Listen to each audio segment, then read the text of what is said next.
तेलुगु वाला मराठी सीख हो सर।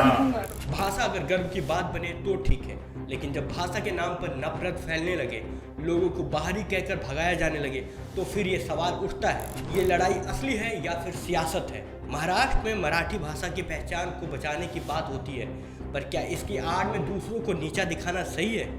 क्या north India, south India, Bengali, Gujarati सिर्फ इसलिए गुनहगार हैं क्योंकि वो अपनी रोजी रोटी लेकर मुंबई आए थे? तुमको पटक पटक के मारेंगे, ये एनार्की जो है नहीं चलेगी। क्या कोई शहर, कोई राज्य सिर्फ एक भाषा वालों की जागीर है? आज जब मुंबई जैसे शहर में हिंदी बोलने पर ताने मिलते हैं, जब नौकरी के लिए मराठी अनिवार्य बना दी जाती है, तो सवाल उठता है कि भाषा की रक्षा हो रही है या लोकतंत्र की आत्मा पर हमला हो रहा है।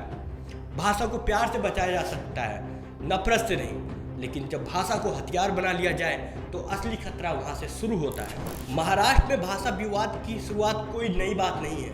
ये भारत में भाषा विवाद का एक हिस्सा है जो आज़ादी के बाद से ही चला आ रहा है। जब 1950 में भारतीय संविधान ने हिंदी को राज्य भाषा का दर्जा दिया, तो गैर हिंदी भाषी राज्यों, खासकर तमिलनाडु में इसका जोरदार विरोध हुआ, क्योंकि लोगों को लगा कि उनकी स्थानीय भाषा और संस्कृति को दबाया जा रहा है। जब 1965 में हिंदी को राष्ट्रीय भाषा बनाना तय किया गया, तो तमिलनाडु में इसे लेकर विरोध शुरू हो गया। लोग सड़कों पर उतर आए, प्रदर्शन करने लगे, जिससे कई लोगों की जान भी चली गई। महाराष्ट्र में ये मुद्दा अलग अलग रूपों में सामने आया, खासकर सन 2000 दशक में, जब एमएनएस और शिवसेना ने मराठी भाषा को अपनी राजनीतिक एजेंडे का केंद्र बना लिया। मराठियों को डर है कि मुंबई, जो महाराष्ट्र की आर्थिक सांस्कृतिक राजधानी है, वहाँ मराठी भाषा और संस्कृति का प्रभाव कम हो रहा है। मुंबई में उत्तर प्रदेश, बिहार, गुजरात और दक्षिण भारत से लाखों लोग आते हैं जो हिंदी, गुजराती, अंग्रेजी या अपनी मातृभाषा ज़्यादा इस्तेमाल करते हैं। इससे मराठी बोलने वालों को लगता है कि उनकी भाषा को कम महत्व मिल रहा है। उदाहरण के लिए मुंबई में दुकानों में साइन बोर्ड, टैक्सी ड्राइवरों की भाषा और कॉर्पोरेट ऑफिसों में अंग्रेजी या हिंदी का बोलबाल मराठी लोगों को खटकता है। ये डर सिर्फ भाषा का नहीं, बल्कि रोजगार और संसाधनों पर हिस्सेदारी का भी है। मुंबई जैसे शहर में नौकरियां और अवसर सीमित है, और मराठी लोग महसूस करते हैं कि बाहर से आए लोग उनकी नौकरियां और संसाधन छीन रहे हैं। ये भावना मराठी अस्मिता को और मजबूत करती है, लेकिन साथ ही गैर मराठी लोगों, खासकर उत्तर भारतीय के खिलाफ तनाव भी पैदा करती है।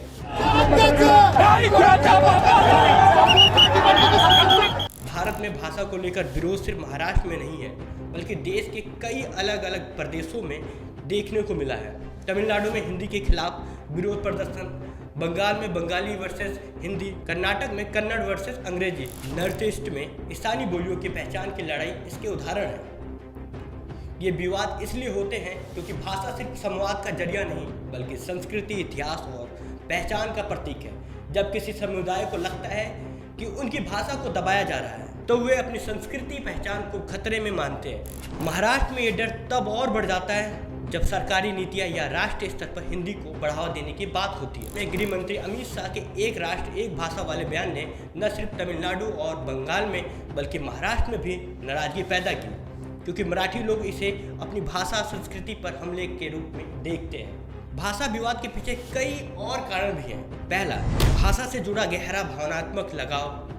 मराठी लोग अपनी भाषा को शिवाजी महाराज, संत तुकाराम और मराठी साहित्य की समृद्धि परंपरा से जोड़ते हैं। दूसरा, किसी एक भाषा को थोपने की कोशिश, जैसे हिंदी को राष्ट्रीय भाषा बनाने का प्रयास, गैर हिंदी राज्यों में असंतोष पैदा करता है। तीसरा, नौकरियां और शिक्षा में भाषाई भेदभाव भी एक बड़ा मुद्दा है।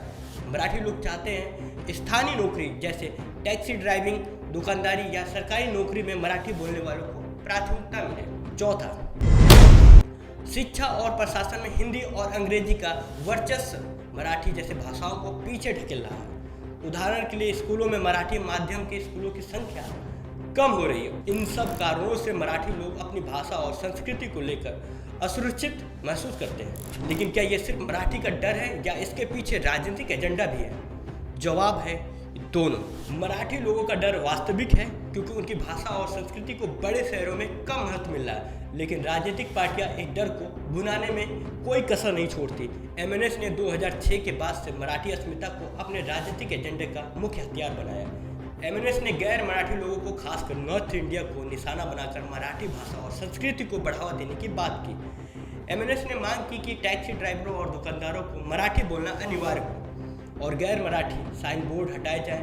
शिवसेना ने भी मराठी गौरव को अपने राजनीतिक अभियान का हिस्सा बनाया। हालांकि उनकी रणनीति एमएनएस जितनी मजबूत नहीं रही। ये राजनीतिक एजेंडा स्थानीय मराठी लोगों के बीच लोकप्रिय हुआ, लेकिन इससे सामाजिक तनाव भी बढ़ा। राष्ट्र पार्टी जैसे कांग्रेस और बीजेपी भी भाषा के मुद्दे को अपने फायदे के लिए इस्तेमाल करती है। बीजेपी हिंदी को राष्ट्रीय एकता का प्रतीक बताकर गैर हिंदी राज्यों में विवाद खड़ा करती है, तो कांग्रेस क्षेत्रीय भावनाओं को भड़काकर वोट हासिल करने की कोशिश करती है। इस तरह भाषा विवाद को राजनीतिक हथियार बनाकर वोट बैंक की राजनीति की जाती है। भारत में 22 भाषाएं संविधान के 8वें शेड्यूल में शामिल है और 2011 की जनगणना के मुताबिक भारत में 19,500 से ज़्यादा बोलियां बोली जाती है। भारत में भाषा विवाद के कई बड़े उदाहरण हैं। 1965 में तमिलनाडु में हिंदी विरोध, 1980 के दशक में पंजाब में पंजाबी वर्सेस हिंदी, 2006 में महाराष्ट्र में एमएनएस का मराठी आंदोलन और हाल के वर्षों में सोशल मीडिया पर हिंदी थोपने के खिलाफ विरोध। 2010 से 2024 तक सोशल मीडिया ने इस विवाद को और हवा दी, क्योंकि लोग अपनी भाषा और संस्कृति को लेकर ज़्यादा मुखर हैं।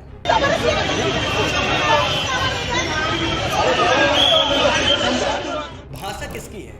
सवाल यह है कि भाषा के नाम पर यह सियासी खेल कौन खेल रहा है। जब किसी राज्य में अपनी भाषा को बचाने की आड़ में बाहरी लोगों को ठहरने की इजाज़त तक नहीं दी जाती है, जब चुनाव आते ही मराठी बनाम हिंदी, स्थानीय बनाम प्रवासी जैसे मुद्दे हवा में तैरने लगते हैं, तो साफ समझ आता है कि ये लड़ाई अस्मिता की नहीं बल्कि वोट बैंक की है।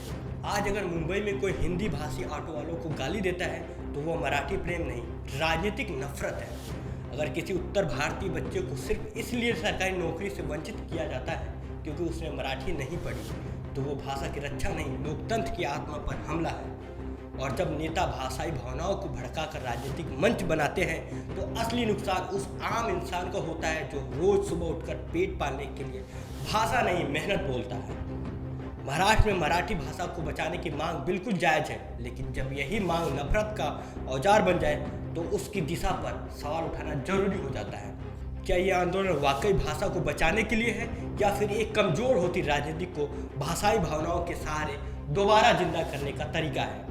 शिवसेना से लेकर एमएनएस और सत्ताधारी पार्टियों तक हर कोई जानता है कि जब विकास के वादे कमजोर पड़ते हैं तो भाषा की अस्मिता एक आसान मुद्दा बन जाता है। और यही होता है जब बेरोजगारी, महंगाई, भ्रष्टाचार जैसे सवालों को छोड़कर नेता कहते हैं मुंबई सिर्फ मराठी मानुस की है।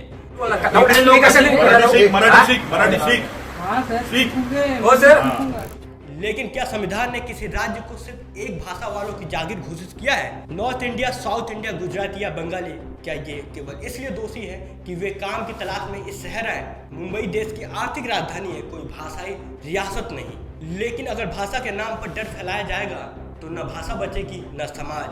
आज हिंदी बोलने वालों को शक की नज़रों से देखा जाता है, कल तमिल बोलने वालों को भी रोका जाएगा। ये सिलसिला अगर नहीं रुका तो भारत के हर राज्य में हर जुबान एक हथियार बन जाएगी। भाषा हथियार बनती है तो जख्म सिर्फ शब्दों को नहीं लगते, जख्म लगते हैं उस विचार को जिसने भारत को भारत बनाया। भाषा हमारी ताकत थी, लेकिन अब उसे वोट बैंक और नफरत में बदलने की कोशिश की जा रही है। लोकतंत्र का मतलब ये नहीं कि मेजॉरिटी की भाषा माइनॉरिटी की जुबान को दबा दे।